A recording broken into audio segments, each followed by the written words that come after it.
you tuned in to Hush Boy Sports. Woo, been gone so long, now I'm back. Don't get burned by the Minute Maid fire. What's going on, y'all? Did you miss me? Campbell, I see you. Edward, what's up? Henry, how y'all doing, man? How y'all doing? Can you hear me? Can everybody hear me nice and well? Make sure you know the mic working. You know, it's been so long since I've been live with y'all. I know you miss me. I missed y'all. I sure did. I sure did. Woo! Okay. Just want to make sure everything crispy before I get to this. Got a lot of things to get off my chest. A lot of stuff been going down in like the past 48 hours. 72 hours, 48 hours. I mean, things been going. There's been a lot of moving around with the Thunder. There's been a lot of moving and shaking, and I feel it's my responsibility to come here and give you this news and you can just get my take on everything. It's just so much. First before I get started, hold on. Where's my boy Sam at? Oh, you telling me I did all this setting up for this show, and now my pictures ain't even on here? Okay, there we go. Dang, what's going on? The picture just disappeared. Bring Sam back up there. What up, Sam? You my dog. I got faith in you, brother. I know something good gonna come out of this. I know, Sam. I got faith in you. But it all started with our new coach. We finally got a new coach. What is this guy's name? Can anybody help me? Pronounce this young man's name, because I don't want to do his name bad.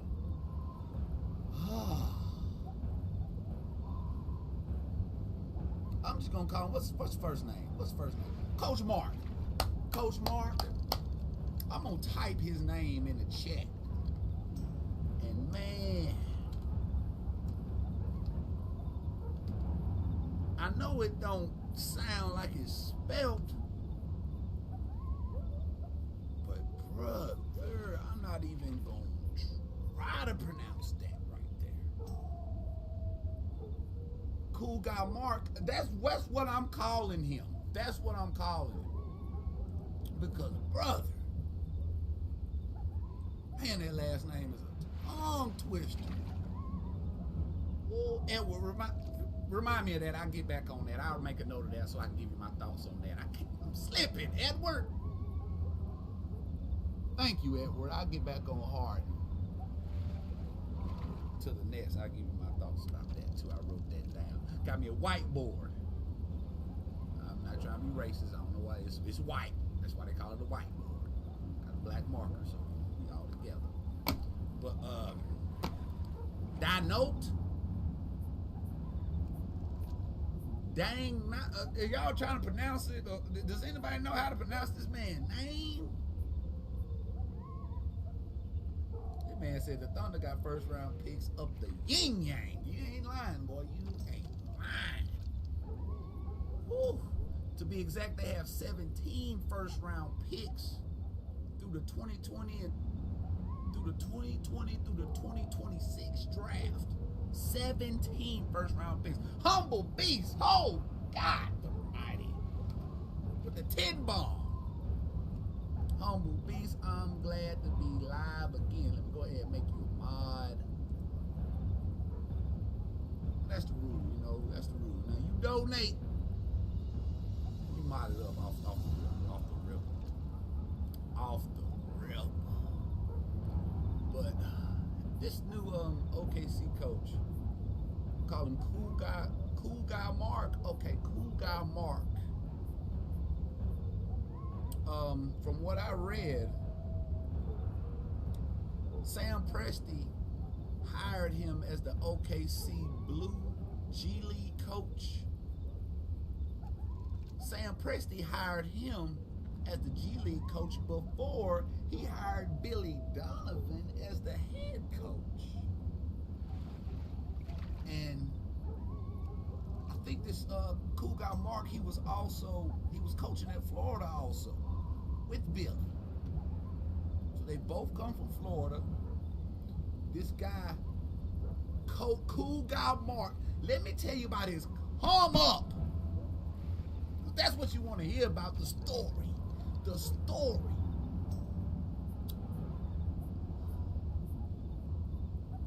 Cool Guy Mark was the basketball manager for the UConn Huskies under Coach Calhoun. I think that's his name, Coach Jim Calhoun. Yeah, UConn Huskies.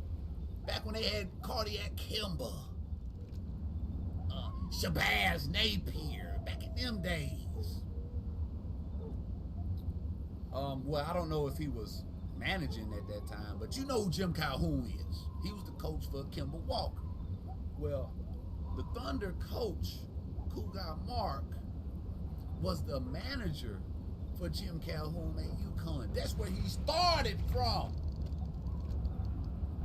He got it out the mud. He started as a team manager. That's almost, I would say that's even further back from Eric Spoelstra, who was the film guy. This guy wasn't even seeing film. He was the manager. That means he getting the towels for the players, the water, the Gatorade, getting their dirty jerseys, their dirty socks. He doing all the small things. That's where he started from. And now he's the head coach of the OKC Thunder. You can't tell me dreams don't come true, because this right here is the perfect example of it. Cool Guy Mark started out as the UConn Huskies team manager. Now this man is the head coach of the OKC Thunder. And how's the stream looking? The stream looking good. So on my side, I'm getting a little, I don't want to be buffering too much. So just let me know. Let me know. I'm trying to. What's up, Brandon? I see you. I see you. Cool Guy Mark, man. He was had an above 500 record for the OKC Blue G League. Has coached several players who went on to make an NBA roster. Shout out to Lucius Dort. He's one of them. I think they say won 4 division titles. He's been there for, I think he's been with the OKC Blue since 2014, if I'm not mistaken. I'm about to get to all these Danny Green questions. We did get Danny Green, yes, we did. His non-shooting self. But back to Coach Cool Guy Mark. Coach Mark. Hopefully, since he's playing for he's coached for the OKC Blue. Hopefully, we can get what's the ball brother we got? We got LaMelo. We got LaMelo Ball.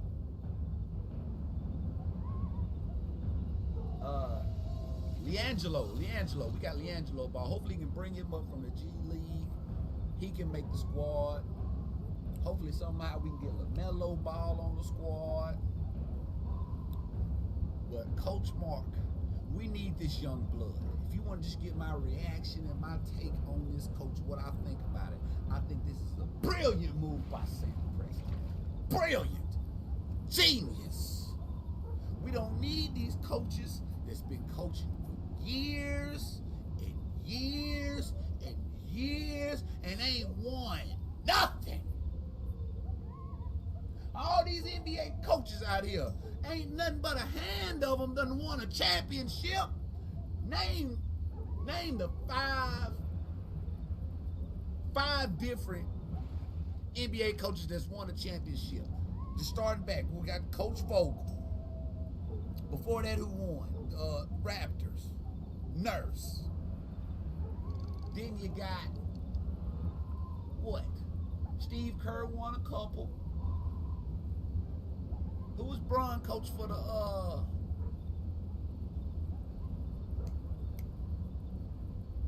Note? Okay, that's much better right there. Who was coaching for Bron when he Ty Lue? Wasn't it Ty Lue? That's 4 different coaches. I done went back. I know I done went back more than 4 years. I done went back at least 6 or 7.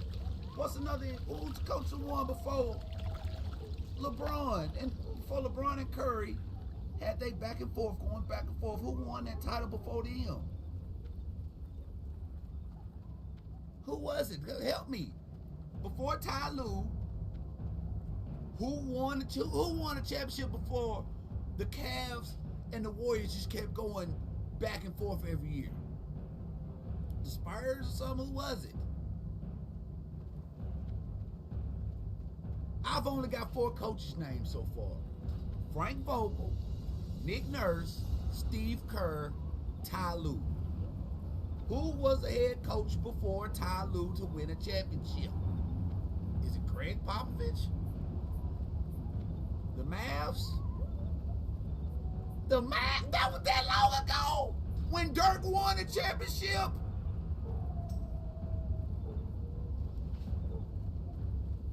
Okay, let's look this up, man. Let's look it up, man, because that's what I'm saying. It's not a lot of winning coaches. Do you see what I'm saying?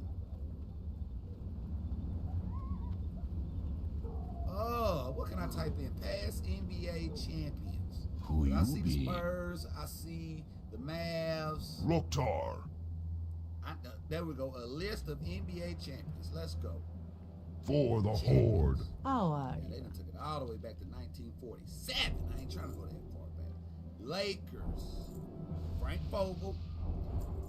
Oh, with the Bye now. Oh, I'm finna say they had the Warriors winning last year. Frank Vogel, Nick Nurse, Steve Kerr, Ty Lue, Greg Popovich. Whoever said Greg Popovich, you were right. They faced the Miami Heat against Eric Spoelstra, beat them 4-1. That was Bron's last go-round with them. That was Bron's last year there.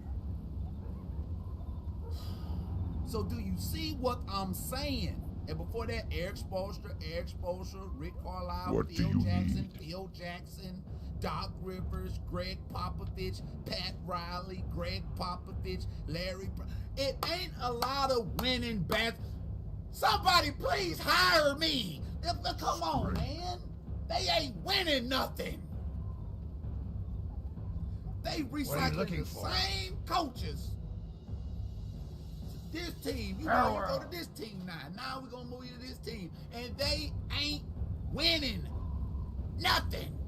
What? I need my picture to stay up there. What's wrong with my pictures? I keep bumping plug-ins on the floor. Same couple coaches, just getting moved from one team to another. Ain't nobody winning. So what does Sam Presti do? Switch it up. Thank you for coming back. Thank you, God Almighty. I'm just in my mode. Can I talk? Can I preach? Sam Presti did the exact opposite. Switch it up. It ain't working. Getting the same old names, same old faces. That ain't working no more. It's a new day. Basketball has changed. These old coaches with these old philosophies. Glory is burn up. Hard. Just give me a sheet of paper. Rip it up. It's over with. It's a new day. Bring in this young blood who can come change things up. Take this team the OKC Thunder and bring it into the 21st century. Hopefully, Coach Mark can do that. Hopefully, he can do that. And I'm excited to see what he's going to do. The man, 35 years old. This is young blood. This is new blood we bring into the table. So I gotta give Sam Presti a round of applause. This guy is the first coach ever to start with his G League team and then go up to the head coaching team of the same franchise. First time ever. Sam Presti, I ain't mad at you. Keep doing your thing, boy. Ain't got nothing but love for you. Now, next trade, let's get to the meat and potatoes of this thing. I know what y'all here for. Straight. I know grind. I know what you want here For the Horde. Woo, Woj dropped the bomb on me 2 days in a row. God almighty. But we all knew this day was going to come. What's up, clerk? What's going on? I'm out the chat real quick before I get in the store. Ron, you know I ain't spitting nothing but the truth. Harrison, oh, I missed a donation too. Harrison, I seen that donation you threw up in there, dog. Harrison, you already a mod, ain't you? You ain't a mod? Let me go make you a mod, dog. I seen you donate, brother. Help me with that pronunciation. I got you. What you got to say about the dentist trade too, Harrison? I mean, you showing love in the what they call that, what the donations, whatever they call it. Thank you, Harrison. I appreciate that, brother. Both of y'all who done donated, I appreciate y'all. But Harrison said dentist trade is secretly genius. He's giving them to LA to keep the Clippers out the finals. Thus driving the Claw and Pandemic Pete out of the LA Clippers and making our picks from the PG trades. Hey, man, listen. That sounds like something that Sam Presti, that sounds like something that went on in his mind before he made his decision. So, sound about right. But it's all right, Jeremy. I mean, it's some more stuff gonna happen down the pipeline. It might be Steven, might be Gallinari. But right now, let's talk about what has happened. The two blockbuster trades. I mean, first you're gonna take our leader, then our sixth man. And they are both gone, children. They are both gone. First, it was Dennis. Dennis Schroeder got traded to the Los Angeles Lakers for Danny Green.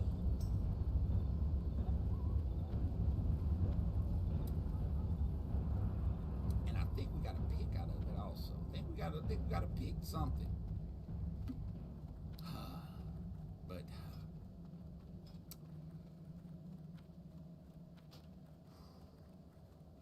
we didn't get immediately better. We just got immediately worse. But I'm sure Sam got some picks for that. But the Lakers, the Los Angeles Lakers just got a whole lot better real quick. Real quick. They just got a mother. Ooh, boy, I almost cussed. And I cuss, but I try not to cuss on stream. But they just got a mother dog over there. They got a beast. And are they going to have Dennis coming off the bench?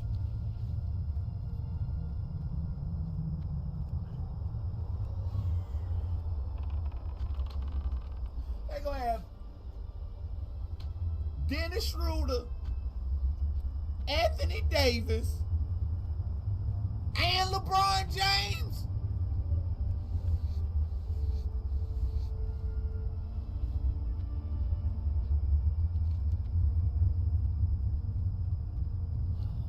It's like the rich keep getting richer. That's what I seen Shannon Sharp and Skip talking about. The rich just keep getting richer. Man, why is Dennis so special? can't loot that. Did you watch the Thunder play last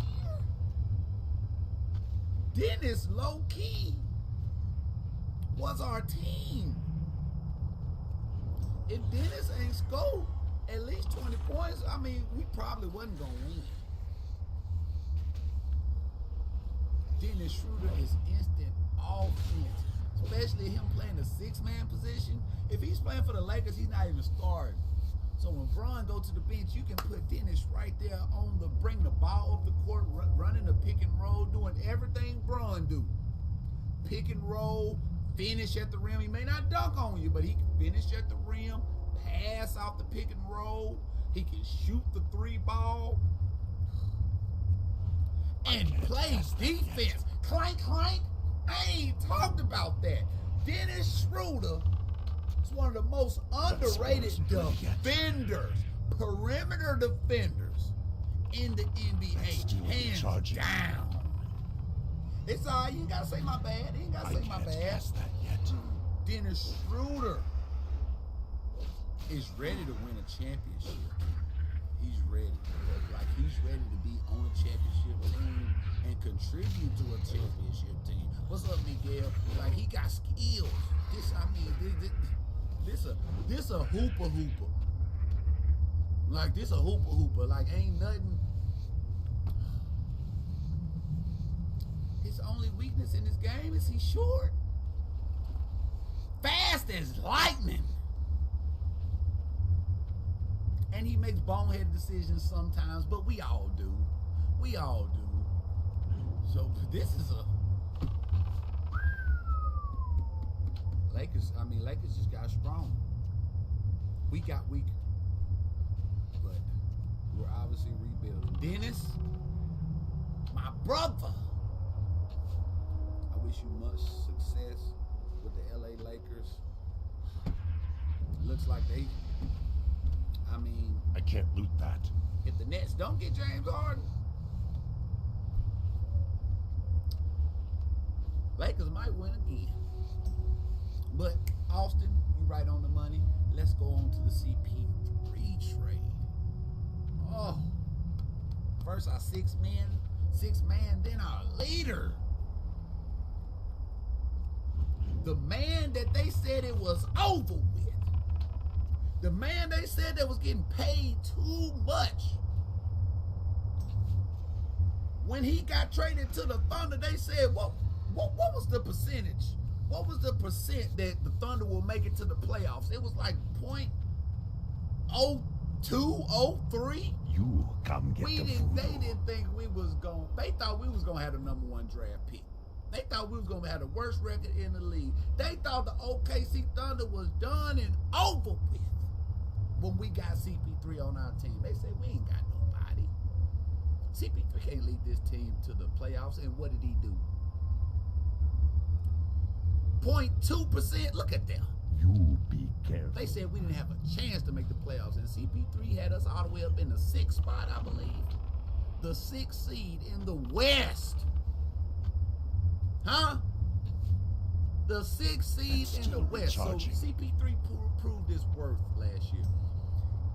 And that was his job. Like, his job was to come in here and hoop, to prove to everyone, not just the Thunder, but the whole league, that he got plenty more basketball left to play. And he proved that. And his stock not only stayed the same, went up. And just to show you how much his stock went up, CP3 was traded to the Suns. I need a target. For Ricky Rubio and Kelly Oubre. No, excuse me. Reverse, rewind. CP3 and Nader. Okay? Though I'm triple hurt. CP3 and Nader were traded to the Suns. Oh, almost knocked over my ashtray. And Nader was traded to the Suns for Ricky Rubio, Kelly Oubre. 4th seed, my bad. And I think it's a pick in there too. I think it's a pick. RTX first round pick. Now, I'm liking this trade a little more. Danny Green for Dennis Schroeder, but CP3, you know, he's getting a little older. That spell isn't ready yet. Almost 30 million, almost 40 million. I think it's almost 40. CP3, let me hold something, brother. I need to pay off these student loans, man. Come on, brother. So the Suns picked that up, no problem. So now the Suns, they got Devin Booker. Now they have a veteran alongside Devin Booker who's going to run that Suns offense, get them clicking. CP3 is playing for his old coach in Monty. What's Monty's last name? I was finna say Green. It ain't Green, is it? What's the coach name? Phoenix coach's last name. It ain't Green. Well, CP3, I think played for him, and I think it was his last year in New Orleans. Monty Williams. Monte Ellis, that is Mississippi's finest. Shout out to Monte Williams and the whole Jackson, Mississippi area. Monty Williams, thank you, Louise, thank you. CP3's playing for his old coach, Monty Williams. He's excited about playing for him. I read somewhere that CP3 used to love playing for him in New Orleans. He used to get excited about the plays Monte was writing up before the game. So CP3 is comfortable with the coach. I know he's going to be comfortable with Devin Booker. Devin Booker's going to be comfortable with him. I know Ricky Rubio is a great passer, but good God Almighty, when CP3 is passing you them balls, pause. When CP3 is passing you the ball, it's going right there in the shot pocket. All you got to do is catch, pow, shoot. It's going to take a whole lot of pressure off Booker. They're going to get Nader. I bet you, I guarantee you, he gets more playing time with the Suns than he did with the Thunder. Billy! The hell was you thinking, man? Got Nader on the bench like that. Nader is a hooper. He just waiting on his moment. And this season, he need to put in that work. He need to take another step forward.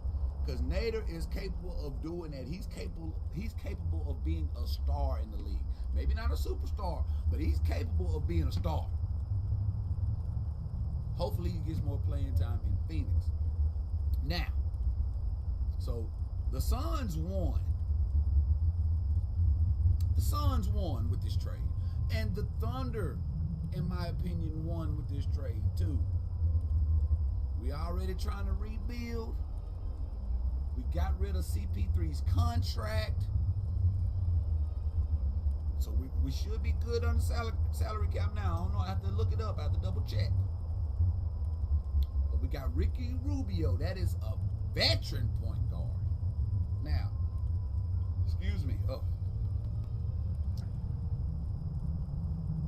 I ain't got nothing bad to say about Ricky Rubio at all. I'm going to tell you like this. Everybody can tell he's not the most athletic. He's not fast. He can't jump. But to get to the NBA and to be a starting, I see you too, Hayo, to be a starting point guard in the NBA for the past, what, 6-7 years like Ricky Rubio has, he knows something. He may not be the most athletic, but he got this right here. He got basketball knowledge.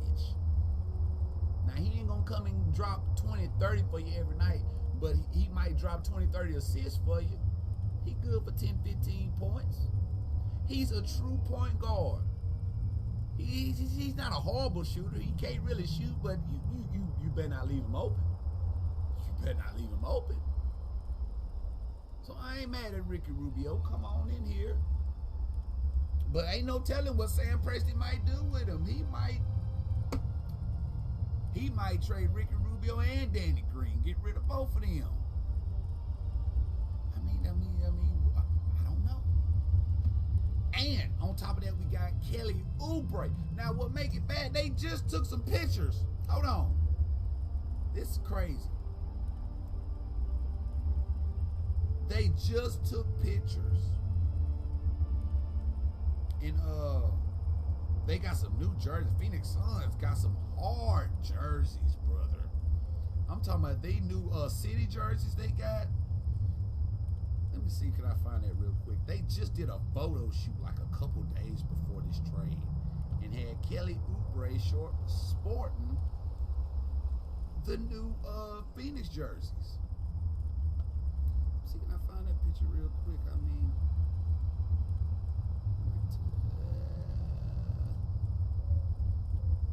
I tell you, let me just go to Twitter, hush. Come on, man. What's wrong with you, brother? You slippy, you know Twitter's where it's at.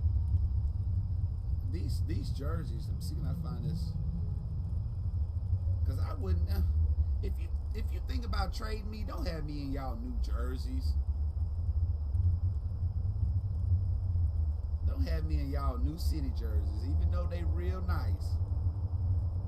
Got me dressed up like a cowboy. Look at this. Look how they got Kelly Oubre. Look at this. Look how they got my boy, man. Look at that. The jersey's hard, though. But they got this man cowboy hat on. Walking the pale white horse. Watch it. Watch the symbolism. The pale white horse. Got him just modeling the new jersey. And y'all traded him 2 days after. That jersey. We pray for him, correct. But what do you think is going to happen with the 76ers? Well, with the 76ers, that's a great question. I guess it all depends on whether or not Daryl Morey pulls the trigger on the James Harden trade, right? And so I think that would mean giving up Ben Simmons and a couple of picks. And it all depends on that. I think that the 76ers look really good next year, not because of anything they did in the draft, but just because of what they have coming back. I think that Daryl Morey and Doc Rivers are done with Ben Simmons as a point guard, which is great news. So, you know, a lot is sort of left to be seen for the Sixers, but we'll see what happens, but I feel really good about Philly. Let's see. Ethan Zai says, I really like Trey Jones for the Raptors at 29. What do you like about Trey Jones at the Raptors for 29, Ethan? Because, you know, sort of what I'm concerned about with some of these late round picks is a guy past like 20 in a shallow draft. I'm not sure what kind of impact he's going to make. So opinion on Bradley Beal says Hoops Legends. My opinion on Bradley Beal is that he's great. He's should have been an all-star last year. A lot of what happens depends on the health of John Wall next year, really. So anyway, guys, I'm going to hop off because I've got to, well, not anymore, because Lucas, did you want to say, Lucas, did you want to ask anything or say anything? Or were you just giving $20, which I'm so grateful for, man. Wow. Okay. That jersey hard, though. Them jerseys hard. Safe. I ain't gonna lie about that. I like them jerseys. But ain't no way. And then Ricky Rubio, I mean, he was not, he wasn't happy about being traded. He went to Twitter. And after he got traded, all he tweeted was this. Let that get in focus. What a business.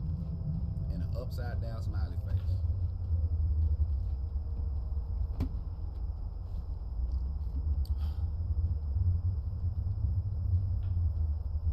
That's tough, man. It's on the Suns YouTube page, man. They got to take all that down, man. If I was Kelly, I'd be like, man, come on, man, take that down, man. Y'all done had me out here, done dressed up in this new jersey outfit like I'm just a core part of the team. Got me put on a cowboy hat, walking with the pale white horse. Yeah, cause y'all knew what y'all was gonna do to me. You had me with the pale white horse. You know what you gonna do to me.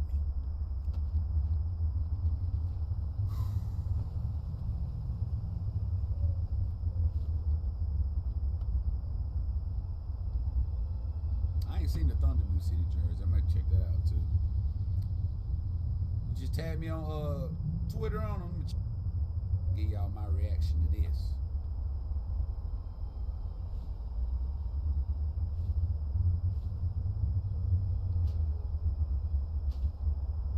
It do kind of like a NASCAR. I see how it's going to the side, but I don't know. I don't see enough, man. They got to show me more of the jersey. It might be hard, though. It might be hard. What do you need? It's just... What can you match this stuff with? What can you wear with this? What's wrong with the Thunder and the color schemes going on? Go forth to victory. You got black, orange, light blue, red, yellow. Man, come on, brother. I can't get jiggy with this. But it might be different when the whole thing come out, man. But come on, man. Loktar.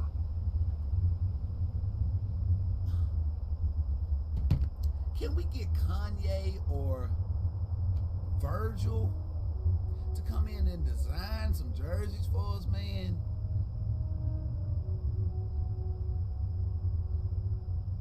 It is very innovative. If they, like they said, the Thunder said on their Twitter account, it's very innovative. It's very different. I need to see the whole jersey. I need to see the whole jersey so I can just get a better understanding of what's going on. Because right now I'm lost. I'm lost. I mean,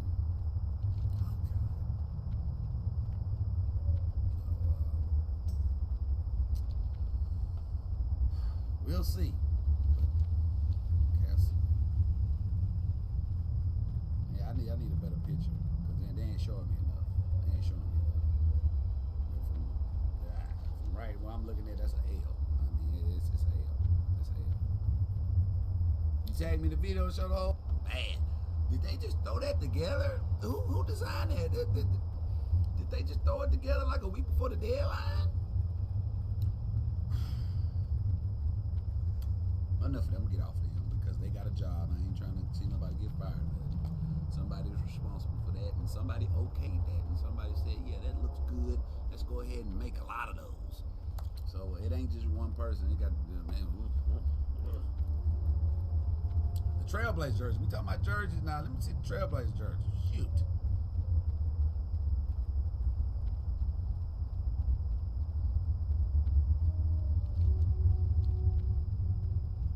I can't cast that yet. That's still recharging. Oh, you talking about it does look like a Trailblazer jersey. It reminded me of kind of like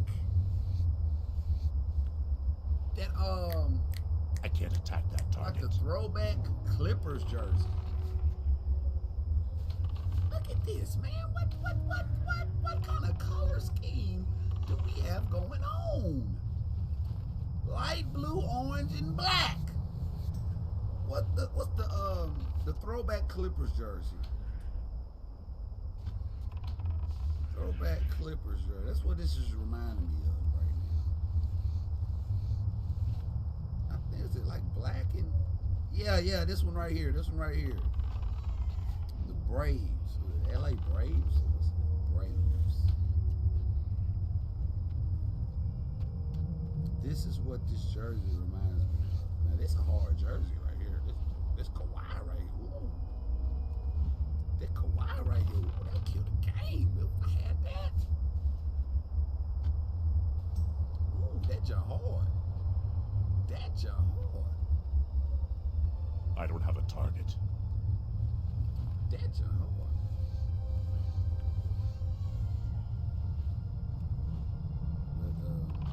I don't know what the thing about with that jersey. I'm lost for words. That spell isn't ready yet. Somebody signed off on that and said, yeah, that's good. We need to put that out for our fans. Our fans are gonna love this jersey.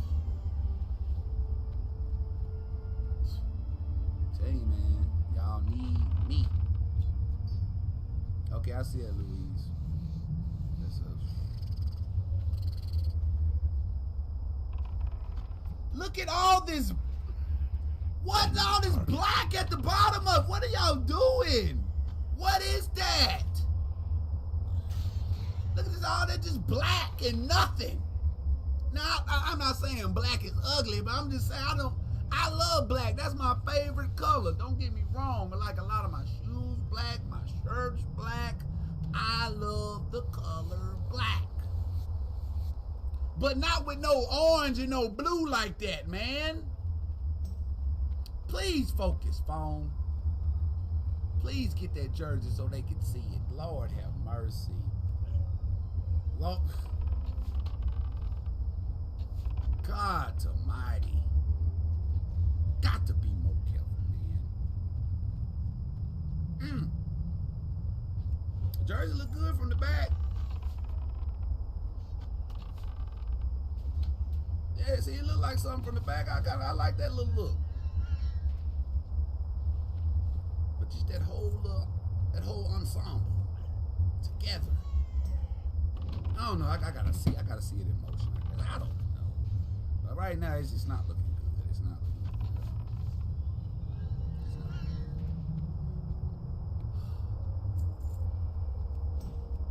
They're gonna play in the opening night. They're gonna play. They're gonna play in those jerseys. Oh, they're gonna play the Lakers. I don't have a target.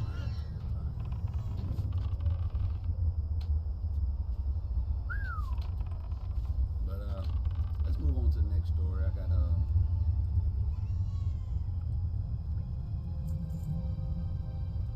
trade alert. This trade right here went down, I think, as I was leaving work.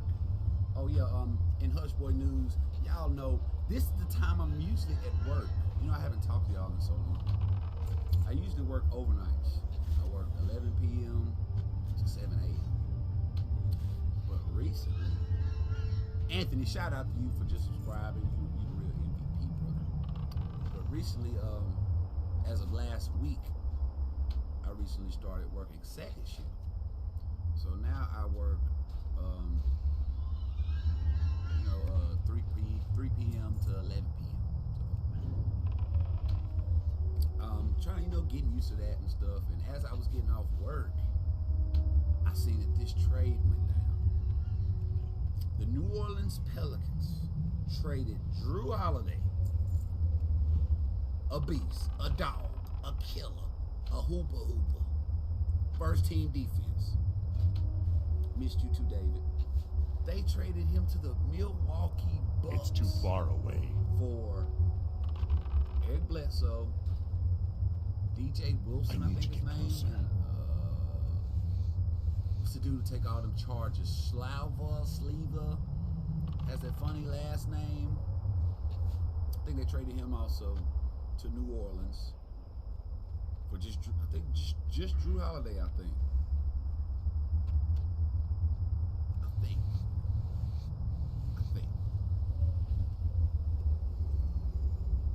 And did they trade, what's his name, too? George Hill? I think they kept George Hill. Let me double check. But this just went down. Let me get all my ducks in a row. I ain't trying to lie to you and make it sound fly to you. I'm gonna give you the real. I want to give you the real deal. And the Bucks got Bogdanovich from the Sacramento Kings. So they just got some three-point shooters real quick.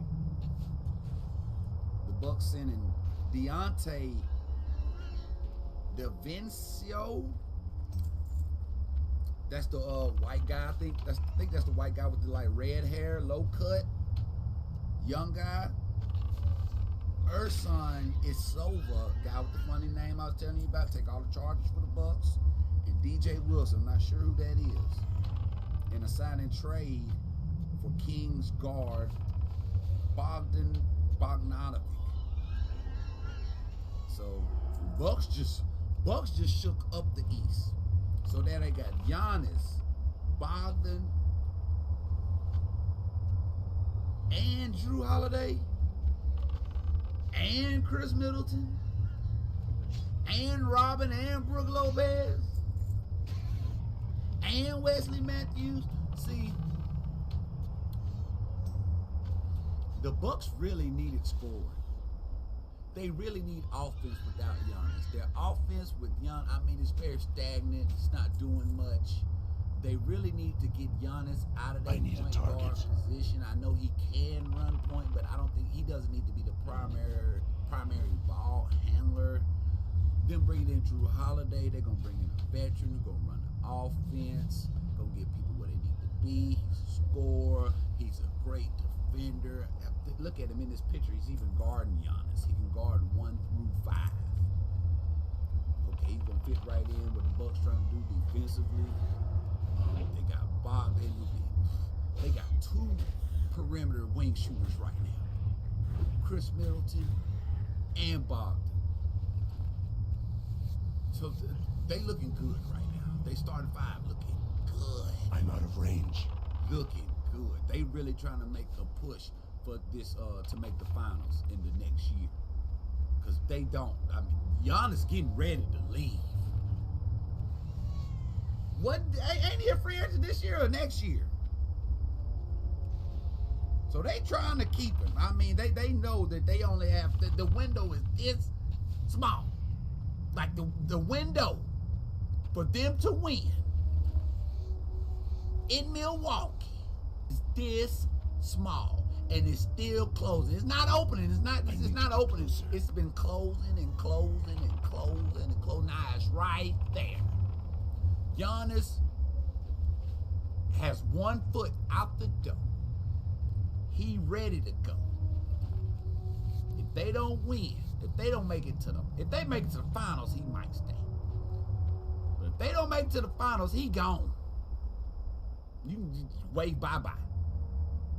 So they trying to shake things up to keep, because this right here, he won the MVP 2 years in a row. How you gonna, as a franchise, if you can't keep the league MVP happy, something wrong. You don't deserve him. So I commend the Bucks for making these moves and getting Giannis some help, because he's damn sure needed it, and he got it with Drew Holiday. I don't think the Bucks lost in this. I don't think they got robbed, right? You know, I mean, I don't agree. I don't think they got robbed. Eric Bledsoe, come on now. I mean, Eric Bledsoe, he was with the Suns and he was talking like he was that dude. Like the Suns going nowhere fast. I need to get on a winning team. He got with the Bucks, and he basically a role player. I mean,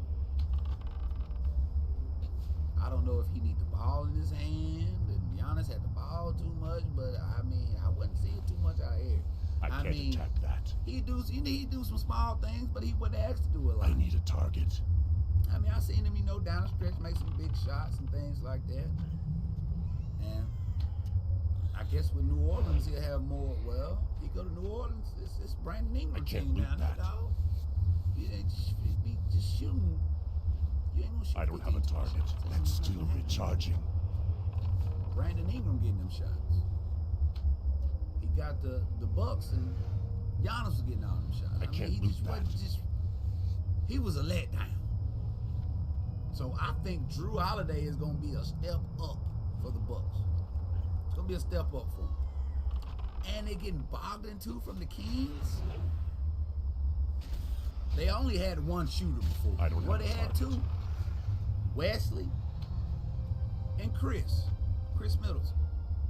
Now they had another shooter, another perimeter defender, leader on this team, veteran. Bucks looking good. Bucks looking good. Kings, we ain't worried about them right now. They going nowhere fast. The Pelicans, I think they're winning too, because they really had 2 point guards. Drew Holiday, he's point guard. Lonzo's a point guard. So they want to go really with the future. Work with that young team that they got. So now the Pelicans got Lonzo. I guess they have Lonzo and Eric Bledsoe starting.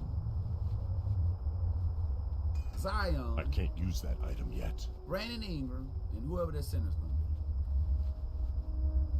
So, I mean, they look good. They look good. I think both teams won in this trade. Drew Holiday wants to get out there. He wants to get with a contender. He deserves to be with a contender, man. He's in the prime of his career. He deserves to be the winner. Sound good? So supposedly Giannis is signing an extension next month. Okay. I can't loot that. Clippers got an extra man. Clippers ain't going. I need to target No! something first. Not with pandemic P. Man. Cool. They better go somewhere. Kawhi gone. Kawhi ain't. Kawhi gonna get. I bet you Kawhi wish he stayed in Toronto. Man, that was his squad, man. That was his squad. And last thing before I get here, let's talk about James Harden. I don't have his picture. I forgot about this story. I think Lakers repeating too. Pimp Mikey. I'm a pimp in my own mind. Not a real pimp, just in my mind. But James Harden, God, you know you got money when somebody say, "Hey, I give you $50 million to play for me," and you like, "No, bro." No. Anthony, I just read your comment. I will read it. Yes, unless there's one above it. Okay, all right. Let me see what you're saying. I got you. You know, I normally don't do this, but go ahead, keep the party going. I'll read your comment. Are there any young point guards that you can see my Heat trading for to pair up with Tyler Hero and Duncan Robinson? Young point guard.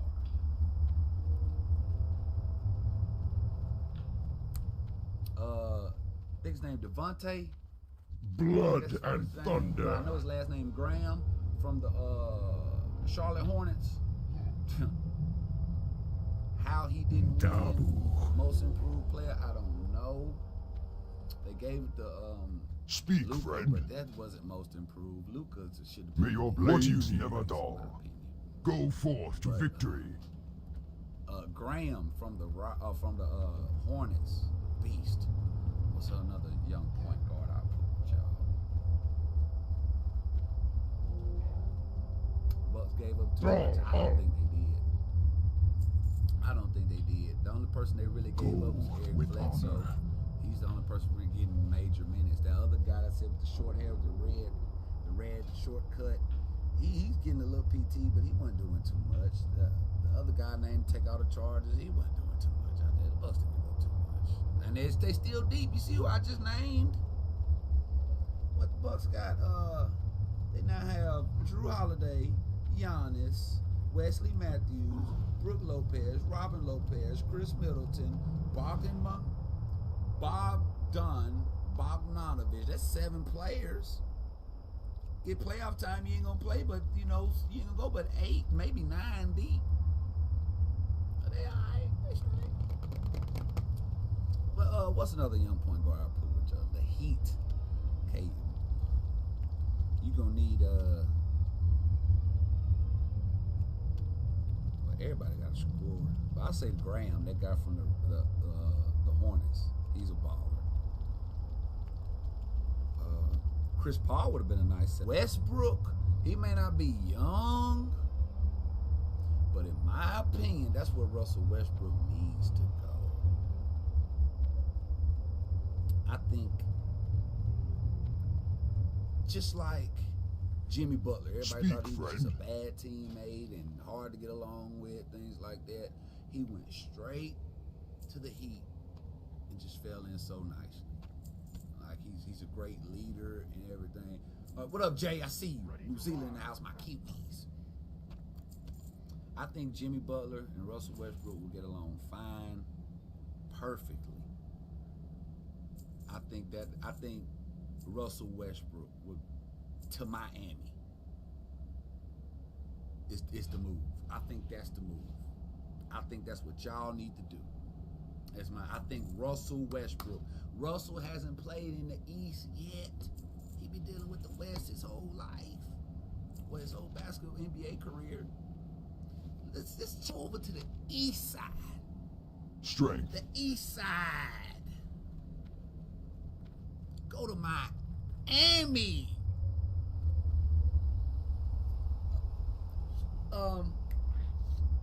Ophelia. Play Will Smith, Miami. Dum with the heat is on. I need a target. To the early morning. Welcome to Strength and honor. I think I heard that Nas wrote that song. I know I'm For showing the my Horde. age right now. You see the gray hair. I ain't no young buck. You know Will Smith had them songs. He had the song Miami, and he had the song Getting Jiggy With It. Everybody know Getting Jiggy With It. I heard somebody say that Nas wrote both of them songs. Nas. Illmatic Nas. Ether Nas. Woo! You don't think that would work? The Heat, our best 3-point team, Westbrook can't shoot for shit. You know, he really can't. He really can't. I will return the favor. But I just think him and Jimmy Butler can just bully everybody. Just bully, play small, big ball. I think that. That's what I think. That's what I think. And they just bring shooters around them. Don't. But I doubt it. But that's what I think. That's what I think. And what's your other question? I ain't gonna go, Anthony, I got you, Anthony. Yeah, another That question. spell isn't ready yet. All right. Or do you think that he may end up drafting a point guard tomorrow night at number 20? Which point guard fits better for the Heat system?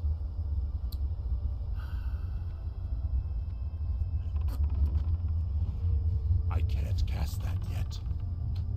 Who's in the draft? At 20th? I'm sure he can probably get a steal.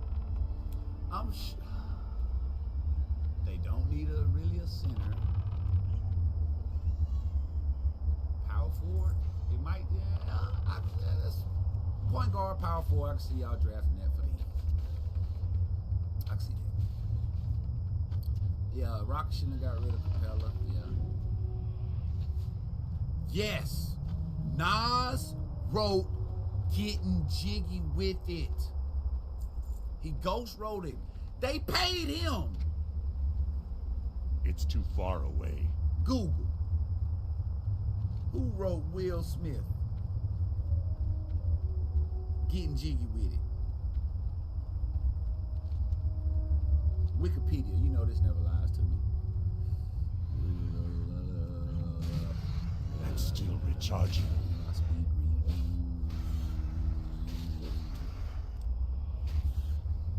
I can't attack that target. Composition. Where can I see written by? Written by. Since the song, hold on. Since the song's release, many I don't people have have a target. speculated if Nas helped compose it, as he helped compose the song spell "Chasing isn't ready Forever," yet. "Yes, Yes, Y'all," and "Just Cruising" for Will Smith. So he done wrote plenty of songs for Will Smith. In April 2014, on the social networking site Reddit, Nas finally put the rumor to rest. All right, let's clear this up once and for all. Let's get it. I hung out with Will Smith in the studio and watched him write it. It was a fun studio session, and I said a line or two or three to him. It wasn't that serious. Well, you know what that is? That's ghostwriting. Because I study music. If you say a line or 2 lines or 3 lines and that person uses them, you a co-writer of that song. But he says Will Smith wrote that song. But seriously, I watched him have fun making that record on his own, and Will is a true MC. There it is, out of Nas's mouth. No one's safe, the Outlaws. Big Steve ain't safe. Gallinari about out the door. Nobody's safe, man. It ain't safe. It ain't safe. It ain't safe. It's not safe for anyone. But back to Harden. Let's talk about Harden and this $50 million. Harden could have been the first NBA player in the history of the league to play for $50 million in a single year. He was due to get paid by the Rockets $50 million this next season. And Harden said, nah, that ain't enough money for me to stay in Houston. Do you know how bad it got to be for Harden to turn down $50 million? But look at all he's gone through. Coach left him. Now, before that, they traded the dang center. How you gonna get rid of Capella? Like Ryan B said, how you gonna get rid of your center from the team? Strike number one. Got James Harden down there guarding post players. You lose in the bubble. Coach gone. Strike number two. Then Russell Westbrook said he ain't happy, he want to go. Strike three, you out to the dugout. It's over with, Houston. It's over. James is gone. And he wants to play for the Nets with KD and Kyrie Irving and be coached by Steve Nash. What are my thoughts on it? I think it's a good move. If I was James Harden, I would want to play with KD and Kyrie Irving. I think it's a good move. I think it can work. Will it work? I don't know. Will it happen? I would think the league would block that move from going on. I don't see.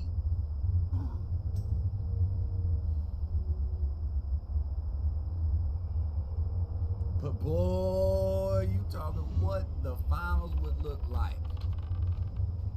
LA Lakers versus the Brooklyn Nets. KD, LeBron, AD, James Harden, Kyrie versus Dennis Schroeder.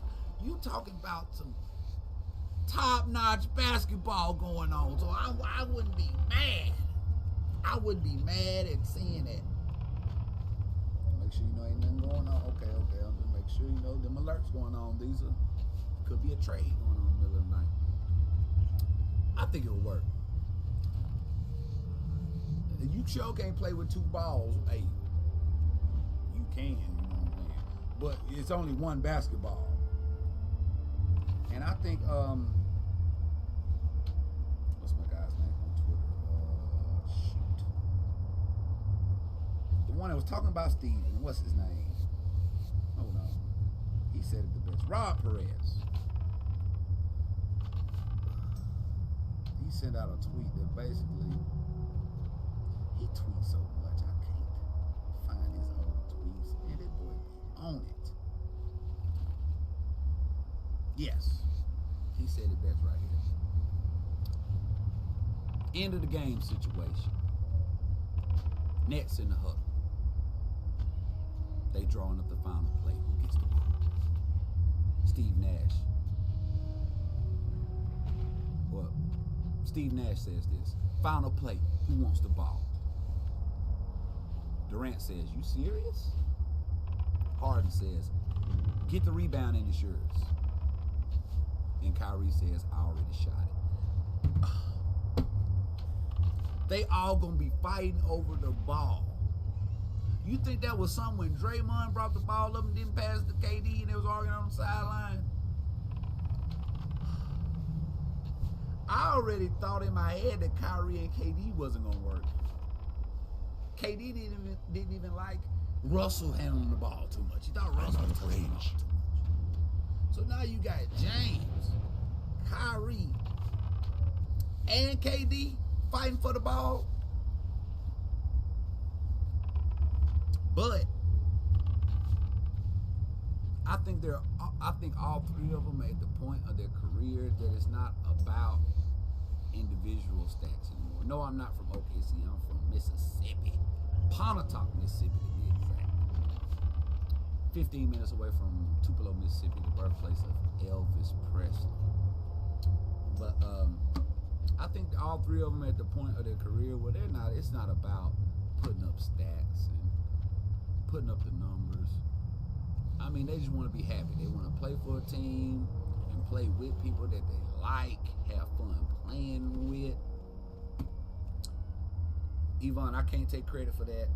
That's all Rob Perez. You should follow him if you, I mean, it's obviously all of y'all are basketball. I need a target. So if you do have Twitter, follow Rob Perez, man. Rob Perez, this guy right here. I mean, he did talk bad about Steven, but I mean, if you need that NBA news and that NBA news that's gonna have you laughing, you know, those memes that you need in your life, follow him. Get me a plug, man. He working. But I think it could be just like KD going to the Warriors, how they just came right in, playing together. It was all lovely. I see that same thing happening with Brooklyn. And James Harden has the right to play for who he wants to play with. If he wants to go to Brooklyn, he had the right to go to Brooklyn. He can do that. So, my thoughts about it, I like it. Because he knows he's not playing in the West. He just tried to go against LeBron by himself. His teammate sneaking in,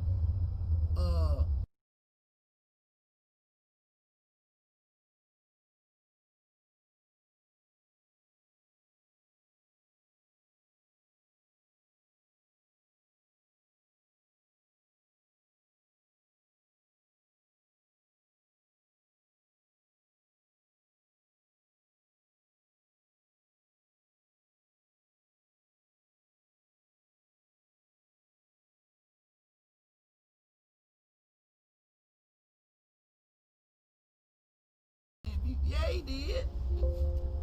Won a league MVP. He cemented himself as a Hall of Famer. He done that in Houston. It's no question that James Harden can put up, I was going to say 50. Yeah, I say 50. I was going to change to 60, but we'll just keep it legit. 50. Well, a good 40 on you. Every night. What did he do? He scored like 30, at least 30 points for like 30 games straight. It was something crazy like that. He cemented himself as a hooper. He ain't got nothing to prove on the individual level. But he wants that ring. Listen, I know regular people like us, we look at the money. But we don't look at money the same as these NBA players do. I mean, some of us do. Some of them only care about money. But most of them guys done busted they butt they whole life. Now they got money. They were broke when they were coming up. Now they've been in the league for some years. They got money. Money longer than train smoke. James Harden can slap you with a stack. Just throw it in your face, just slap you with it. And just walk away like it ain't nothing. Money don't mean nothing to him. He trying to win a ring. He's trying to go deep into the playoffs. This is what it's about, so I respect him. If he wasn't a winner, he'd say, I'm fine with being in Houston, I'm good. Just put 4 other guys out there with me. I'm gonna drop 50, I'm gonna do my thing. No, he's trying to move on to greener pastures. I mean, they say the grass is green on the other side, but sometimes you gotta water your own grass. You know what I'm saying? Then your grass can get greener than the grass on the other side. But he been watering this yard. He been watering this grass for about 3-4 years now. It still got dead spots out there. This little patch right here still ain't grew right. It's brown over here. this part of the grass looks good, but the yard is still messed up. He been. How long you gonna work on the yard before you say it ain't me? It's not the person tending to the grass. It's the soil. I'm doing everything I can to make this grass green, but maybe this is it's bad land. I can't grow grass here. I think James Harden has finally come to that understanding in his head. Houston's going nowhere fast. They're going nowhere fast. They're not a contender. They're a pretender. They're not contenders. They're pretenders. And I ain't mad at them. If you make $50,000 a year, it would take you 1,000 years. That's how stupid that is. Oh God! And listen, 50,000 a year in some places that's balling. Especially around here in Mississippi, that's balling. You have 1,000. These basketball players get paid a stupid amount of money. Like I said, we don't look at money the same. We don't. And for him to turn down that amount of money, because James Harden, what is he, 30? He's at least 30. I think he just turned 30. Maybe 31. He's in the prime of his life. I can't cast that yet. Not his life, but his basketball career. That spell isn't ready He's yet. in his prime. He got maybe about 3-4 more years of prime Harden before he starts doing this. So he's trying to get this ring maybe a year or two. I don't blame him. I don't blame him. So I ain't mad at him. Like I guess a lot of people have various I can't cast that yet. Players teaming up, getting a big three going on. I ain't mad at him, man. I ain't mad at him. That's still Because if I was recharging. that good, I want to do the same thing too. I wouldn't want to play with a bunch of sorry people on my team, and I'm going against LeBron and AD. Or I gotta go over here to Golden State, go I against can't Curry, cast Clay, that and yet. Draymond. I'm not doing it. I mean, I will if I have to, because I'm getting paid to. But if I have a choice, do I want to stay on this sorry team? My homeboy don't want to play with me no more. You just got rid of my coach. You got rid of my center mid-season. Do I want to stay with this team? Or do I want to try to go to another team and win a championship while I'm still young?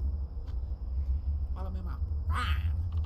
I think I'll take the latter. I think I'll go to another team. So in my opinion, James Harden doing the right thing. I support that decision. I wouldn't go to the 76ers now. I wouldn't go to the 76ers. No. Nah. I mean, it might work out. Anything is better than Houston right now. Houston looking worse than the Thunder right now. So anything better than Houston. So I ain't mad at you, James. I ain't mad at you. But before I get out of here, man, y'all, I mean, this has been a good stream, my man. I had to give y'all, I mean, there's a lot of stuff to cover. I've been gone so long. But I'm getting toward the tail end right here. Any more questions y'all have for me, go ahead and drop in the chat. Where's everybody from? Where you from? What time is it? It is 2:52 here in Mississippi right now. 42 degrees right now. It's kind of chilly. I don't have a target. But if y'all don't have anything else for me, I'm gonna slide on out of here, man. Go to the clips. Ooh. I don't have a target. Nice.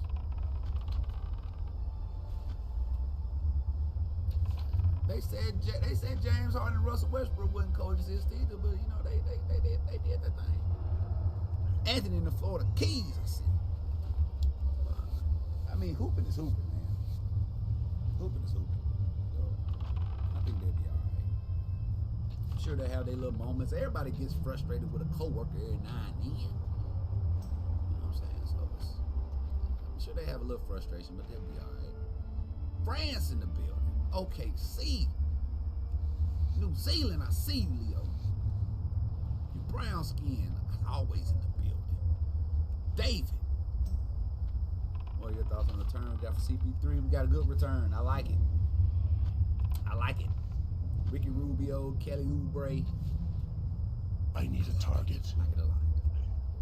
You can go back and watch this video and see all my thoughts on our return on the CP3 trade. It's 10 p.m. over there in New Zealand. 10 a.m. in Sweden. Okay. Very happy in my return. Slide it on out, Hush. Well, you know how I do, man. You know how I do. I'm the pull-out god. What do you think of Ty Jerome? Who is Ty Jerome?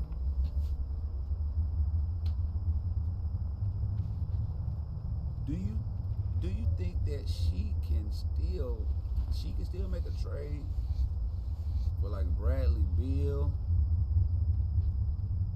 Do you think it's over for them next year if Brooklyn gets changed? Oh yeah, rewrite that, guy. They lasted 1 year together, but they had a good year. I don't have a target. They wasn't losing. Made the playoffs. Was like what place were they? Like 4th or 5th, something like that. They had a decent year. Yeah, Kelly Oubre finna get all the Dr. Young.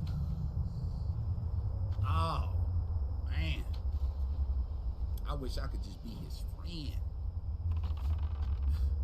I know just his friends, you know, they stop just go through the roof, just being his friend. You get all the leftovers. Woo! Jesus. I wouldn't know how to act. Ty Jerome and Jalen Leck in the CP3 trade also.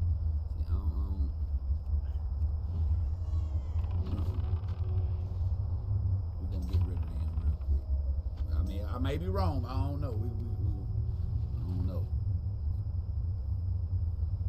Are you gonna watch the draft or work? I gotta be at work, man. I got to be at work. I gotta make this little money, pay these bills, man. Do you think Miami can make a trade for Bradley Beal, or it's over for the next year if the Nets get James Harden and Giannis signs Milwaukee? Shoot, I mean, I don't see why not. Bradley Beal, that's enough, but no, they said they might make a trade, maybe trade deadline. Cause I think I read something maybe a month or two back about cause John Wall, I seen John Wall out there, he looking good. He ready for this NBA season to start. And they're gonna get this one more run. They're gonna give it one more go. John Wall and Bradley Beal. Get one more go. See how things go. But they probably gonna break those two up real soon. Probably so. I don't have a target. They good, bro. Watch their highlights. I'm gonna check them out. Ty Jerome and Jalen. I mean, listen. If you in the NBA, you good. You good. I mean, you proven yourself. If you made it this far, if you in the G League, you good. So, I mean, I don't want to disrespect these two young brothers. I just ain't heard of them. I'm sure they good. Jaden Leck, baby Westbrook. But that's not okay. We'll see. No, Austin, thank you. I'd like to thank each and every one of y'all for stopping by this stream. You didn't have to be here. I mean, I've been streaming about a good hour, maybe going on 2. Sitting here yickety yakking my lips off, man. But it felt good talking about sports, man. It felt good talking about sports for a long time. And I know y'all missed me. I missed y'all. There really wasn't a lot to talk about. You know, I didn't want to come just show up and really not have anything to talk about. So I'm glad I got to come down and chop it up with y'all, man. I'll be back soon. As soon as I find out some news, I'll be back to give it to you. Just like this, straight. You know, me, excuse me again. Me working this new schedule. I can do this. As soon as I get off work, I can come chop it up with y'all. A lot of my followers over there in New Zealand, so it's good morning time, or it's right at that time. So it's 8 p.m. in Australia. I think it's 10 a.m. somewhere in Sweden. So, I mean, y'all up late. And if you missed it, you watched it. But I like to thank each and every one of y'all for talking about this live stream. Hit the like button on your way out. If you win the $50 million lottery, will you do this full time? I'm out of range. I'm gonna take a month break. You thought this first break was long? 50 million?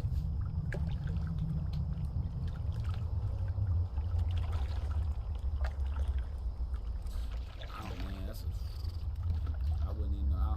I can answer that question, man. I'm the type of guy that would win $50 million and still keep my job where I'm at now. Like that. That's the type of guy I am. That's the type of guy I am. I love routines and like I love stability. The answer is no. And they can't even use this virus as an excuse. No church, no mosques, no synagogue. Does the government have the power to tell you not to assemble? No. In fact, it's right there in the First Amendment. Freedom of assembly, the freedom of association. The government doesn't have the power to do any of this. None of it. In terms of this coronavirus, we've had worse viruses. That's exactly right. So people talk about the virus that took place at the turn of the last century. Killed the equivalent of 2.5 million people. But it doesn't matter in the sense of the Constitution. There's no exceptions. There's no footnotes in the Constitution. and in particular, Yes, there are health steps government at different levels can take, but they are not That's free to destroy your religious liberty, your right to assembly. They're not free to do that. Period. Period. The government is corrupted. The culture is corrupted. Individuals no longer care about their liberty. When people gather and protest what's being done, they're called white supremacists. They say we have two Americas now. We actually have more than that. But two in this sense. When you're being spoken to and talked down to by somebody on television who self-identifies as a journalist, they haven't lost their jobs. They get paid no matter what. The teachers' unions, their members get paid no matter what. The federal, state, local bureaucracies, they'll get paid no matter what. Now, there's some exceptions, but not many. In fact, in the county I live in, the teachers got a pay increase. They'll have their health insurance taken care of. Their pension payments will continue. They're utterly unaffected. Strength and honor. Utterly unaffected. They go to the grocery store, the food's there. They fill up their car, the gasoline's there. They open their spigot, the water's there. The electricity's in their home, the natural gas is in their home, oil as they need their home. Everything is the same. They're utterly unaffected. Nothing's happened to them. And the vast majority of these individuals are Democrats. Not all, but the vast majority.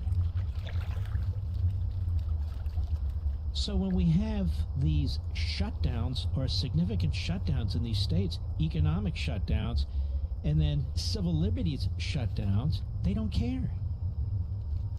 half the country doesn't give a crap.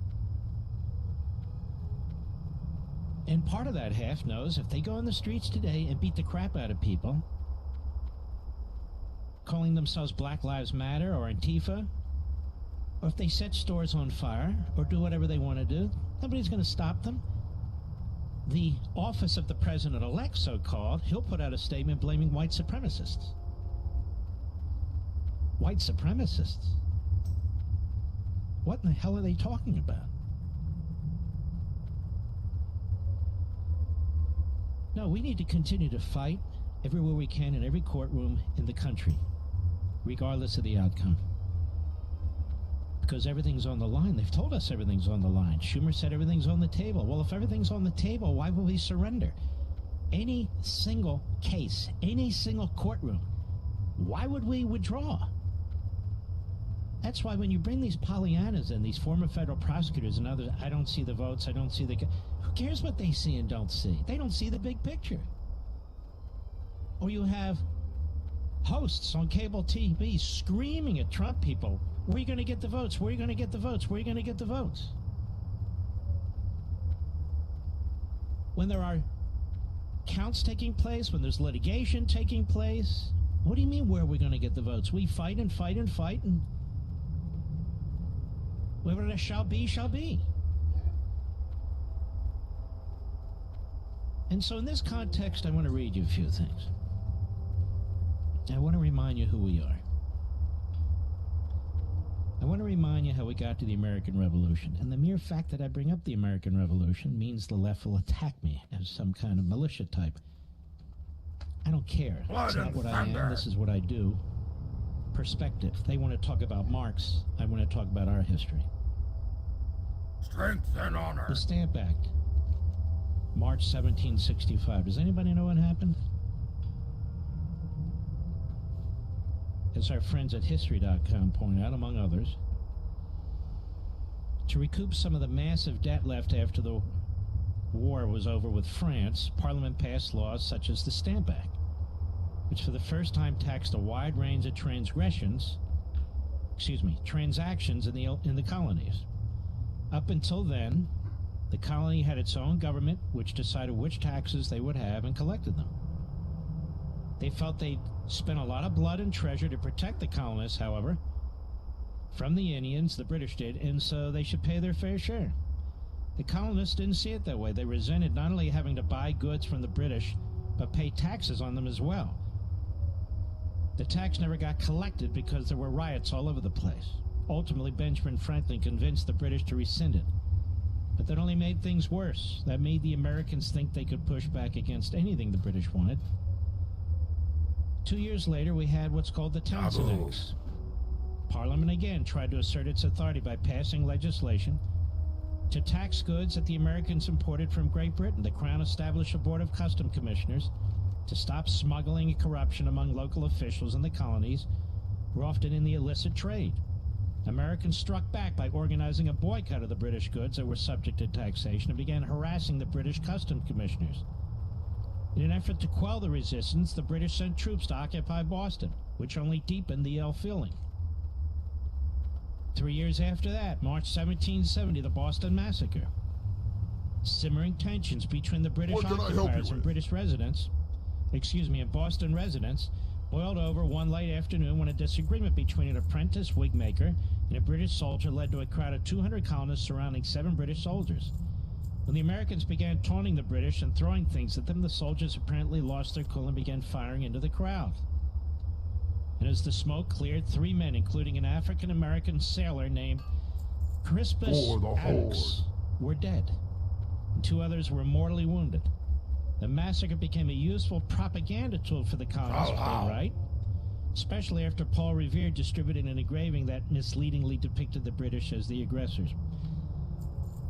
I don't believe this for 2 seconds, but let's continue. The Boston Tea Party, 1773. The British eventually withdrew their forces from Boston and repelled much to the onerous Townshend legislation, but they left in place the tax on tea. In 1773, enacted a new law, the Tea Act, to prop up the financially struggling British East India Company. Now, the act gave the company extended favorable treatment under tax regulations. Didn't sit well with Americans. They didn't want the British telling them that they had to buy their tea, but it wasn't just about that. The Americans wanted to be able to trade with any country they wanted. The Sons of Liberty, led by, among others, Samuel Adams, decided to confront the British head-on. Thinly disguised as Mohawks, they boarded 3 ships in Boston Harbor and destroyed more than 92,000 pounds of British tea. They dumped it in the harbor. Today they'd be penalized by the Environmental Protection Agency. To make the point they were rebels rather than vandals, they avoided harming any of the crew or damaging the ships themselves, and the next day even replaced a padlock that had been broken. Nevertheless, the act of defiance really ticked off the British government. And many of the East Indian Company shareholders were members of Parliament. They each had paid 1,000 pounds sterling for a share of the company. So when these bottom-of-the-rung people, so-called, in Boston destroyed their tea, there was a serious thing.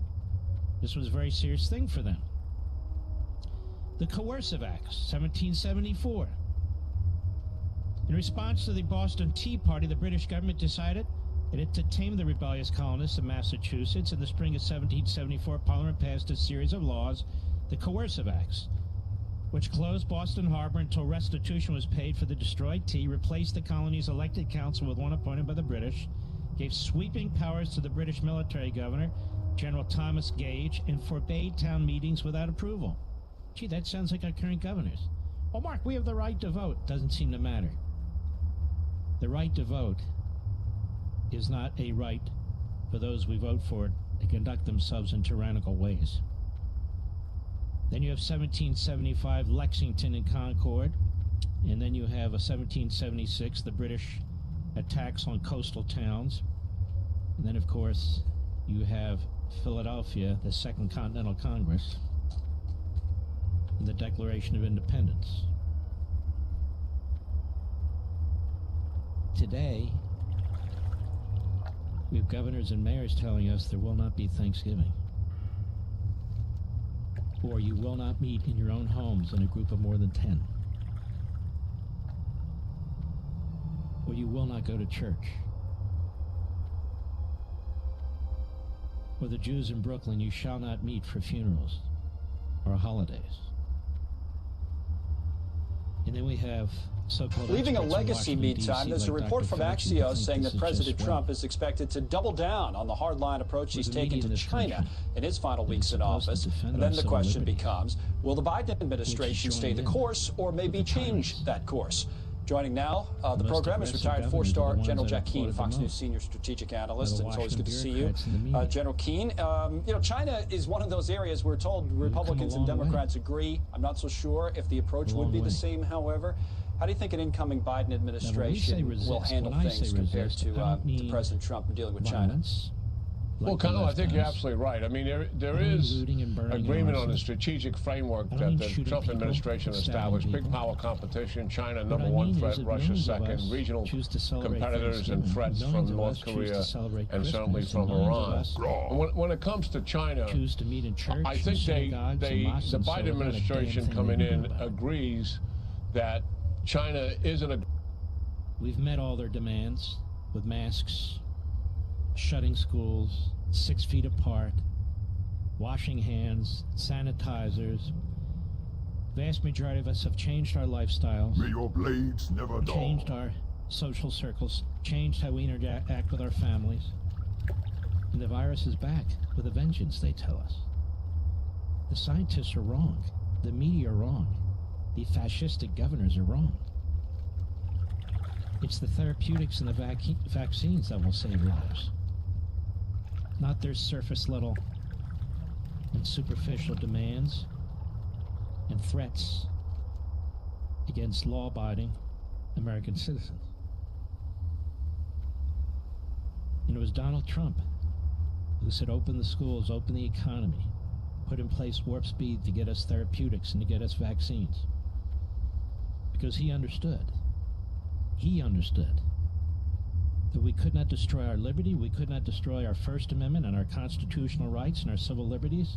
We could not and must not, while fighting this virus. And the way to fight this virus is with true science. True science. Therapeutics and vaccines. And so he gave seed money to most of these pharmaceutical companies, billions of dollars, so they would move more quickly. Cut the FDA and the Fauci red tape that was in the way. Not the safety and scientific standards, but the usual bureaucracy, and it exists everywhere, whether it's the Department of Agriculture, Department of Energy, or the FDA. And his actions, among other things, have resulted in the therapeutics and soon-to-be vaccines that will take place. And then what will be the excuse of the governors? They're not going to stop. As a matter of fact, God forbid if Joe Biden's president of the United States, he's got some ideas too. When we come back, I'll go through them. We'll be right back. Mark Levin. I need a target. Hillsdale College serves 4 purposes: learning, character, faith, and freedom. Education and faith thrive in freedom, and freedom requires educated people and people of good character to preserve it. Hillsdale College has been providing the education needed to preserve free government for over 175 years, not only to its 1,500 undergraduate and graduate students, but nationwide through its free online courses and through its support of classical K-12 charter schools. Hillsdale's Articles of Association, dating way back to 1844, commit to preserving the blessings of civil and religious liberty through the provision of sound learning. The learning includes the Constitution. It includes the laws of nature and nature's God as described in the Declaration of Independence. Hillsdale's motto is pursuing truth and defending liberty since 1844, and it will continue to fight to live up to that motto, come what may. Learn more at levinforhillsdale.com, Levin for Hillsdale.com, levinforhillsdale.com.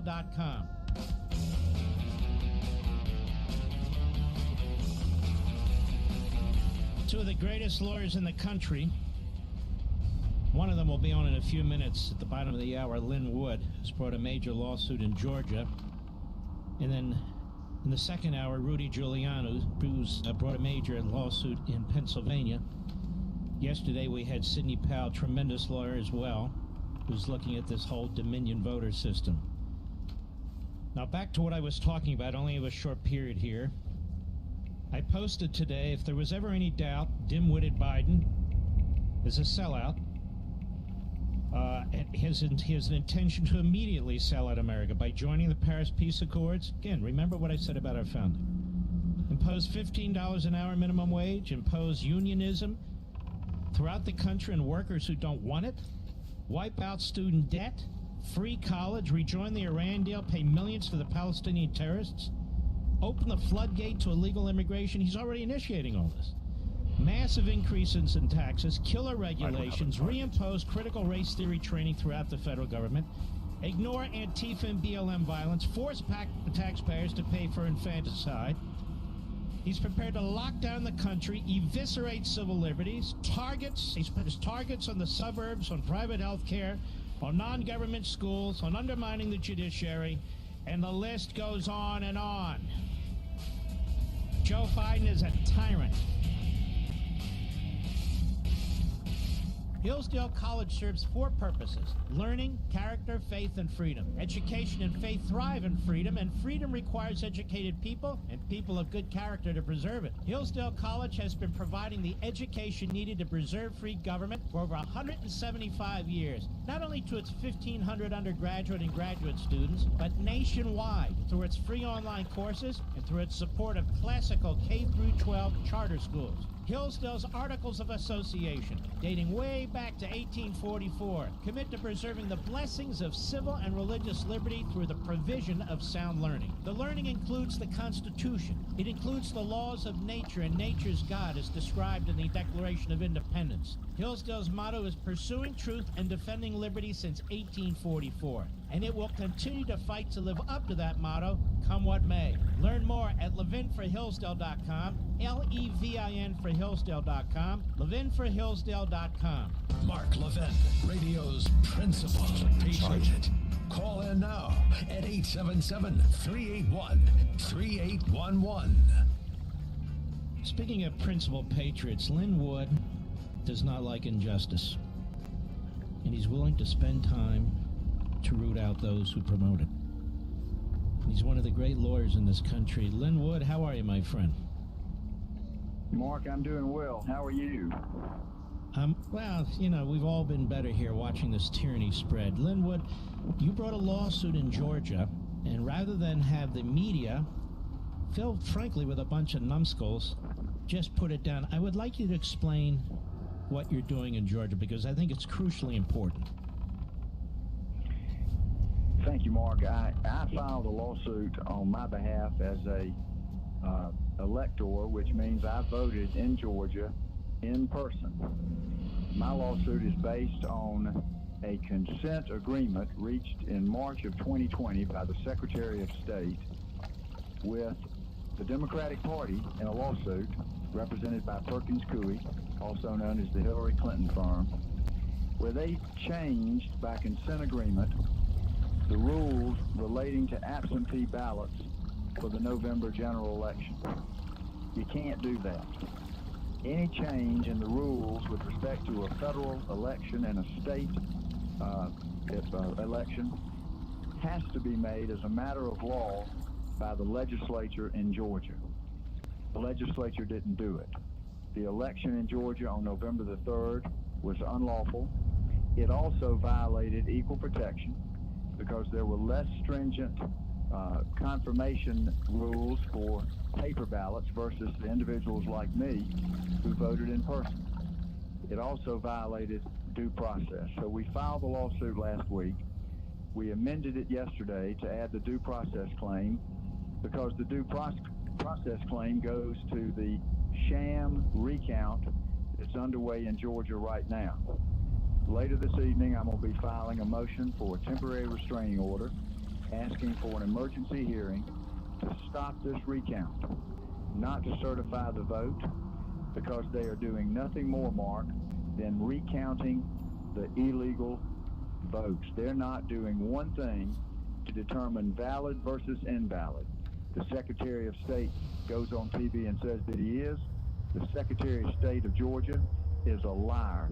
I don't make those types of accusations lightly, but I will tell you that our Secretary of State and our Governor, Brian Kemp, are dirty. They're corrupted by Chinese money. I know it based on evidence I've seen. Georgia's got a clean house. We've got to change our government, but first we've got to have a special session of the Georgia legislature called so that they can elect the electors to vote for Donald Trump, who, by the way, won a landslide victory in Georgia, as he did across the nation.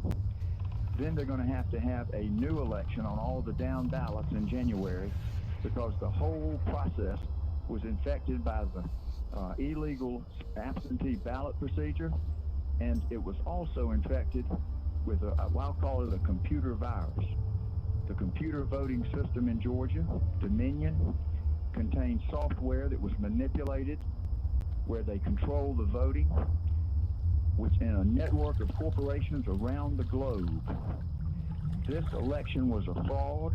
Donald Trump won, I believe, clearly a 70% plus landslide election in the nation.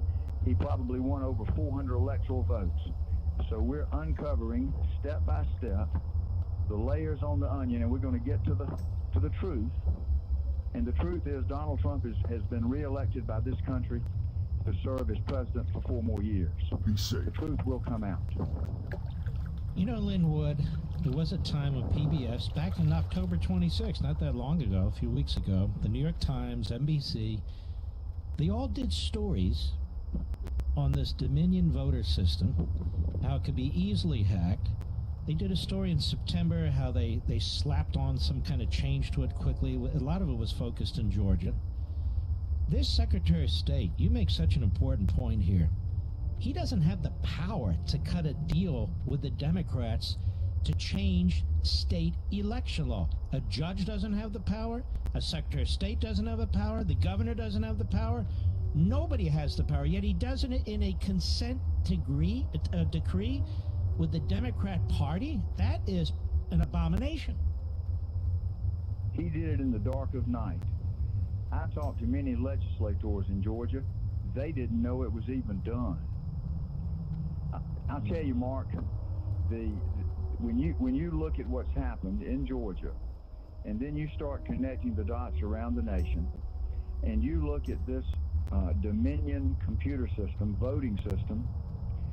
The citizens of the state of Georgia cast their votes, and then their votes went around the globe where they were manipulated by software. This was not the first time that it was done. They did it, I've heard clearly, in 2012. Biden and Obama did it in Florida. Hillary Clinton used it in 2016, but her algorithm came up short. Donald Trump won by so many votes. They used it in 2018 in the midterm elections to win the House. This year, they added in the safeguard where if the computer algorithm, which can shift the votes 3%, did not provide enough votes, they've started bringing in the special ballots, the mail-in ballots. Donald Trump won by such a large margin that in the middle of the night they had to stop counting, and you'll see in key states they started bringing in ballots by the truckload. All of them for Biden, For the many of horde. them in these mail-in ballots with little bubbles for you to circle the person you selected.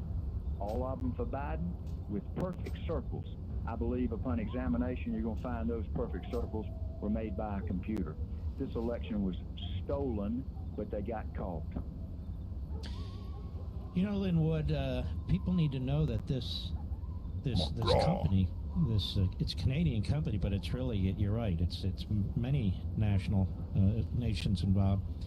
That it originally had ties. It actually started. I was just going to say, go ahead. It started in Venezuela. Yeah, I'm sorry. It actually started in Venezuela. Chavez used it to win elections. They used the mechanism to sell to individuals or entities elections in other countries, Argentina, China. The ownership changed to Canada at some point, but the key is that this particular software is not only in Dominion voting systems, it infected and was used in many different voting systems. Check on the name SGO Smartmatic. Then they take that software to manipulate the vote May your blades in never servers, dull. Amazon servers in Barcelona and Frankfurt, owned by a company called Cytel. Then they manipulate the votes and report it out real time through a company called Clarity. And that's why people observed that this time they could see the votes actually being switched, where the Republican votes would go down, say, 1,000, and the Democratic vote would go up 1,000. This was a fraud, and they got caught. The American public is not stupid. Your answer to people like Karl Rove, who was on TV last night, and he said the vote numbers in these major cities and these major battleground areas really were similar to what they were with Hillary Clinton. And your answer is, well, they were less this time around. They shouldn't have been similar to what Hillary Clinton got. Isn't that your point? That's one of many points. Listen, I have to tell you that what I've learned over the past 2 weeks, I wouldn't trust a lot of Democrats, but I wouldn't trust a lot of Republicans.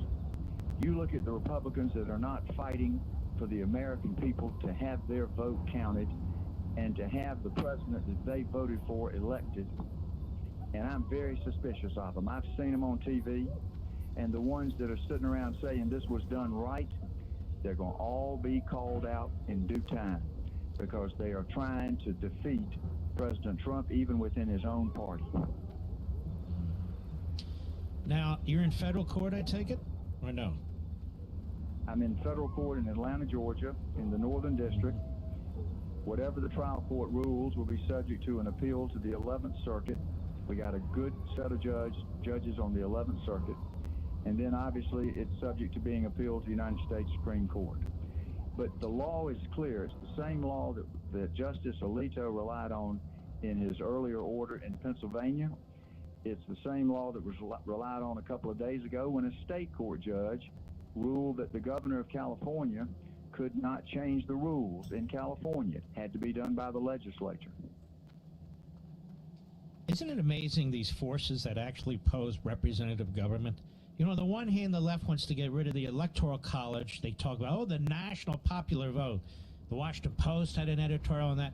And then they want judges, and as long as they agree with the result, and secretaries of state and governors to usurp the legislative power that's in Article 2 of the Constitution. They just believe in the ends justify the means, don't they? Let me be straightforward and let's call it what it is. They want to overthrow the Constitution of our country. This is nothing more than a revolution, attempt to overthrow our government, a coup, in the disguise of an election. Turned out to be a fraudulent election by design. I think there are entities behind this that are globalist, like George Soros. I think there's an element of the military-industrial complex, but I'll tell you, the driving force, Mark, it's communist China. They have infiltrated our government at state, local, and national levels. Some people card-carrying communists. A number of people have been corrupted by Chinese money, and even subjected, I believe, to extortion. The American people need to wake up, and I think they are. We, the people, are not going to let somebody come in here and take over our government and take away our freedoms. The American public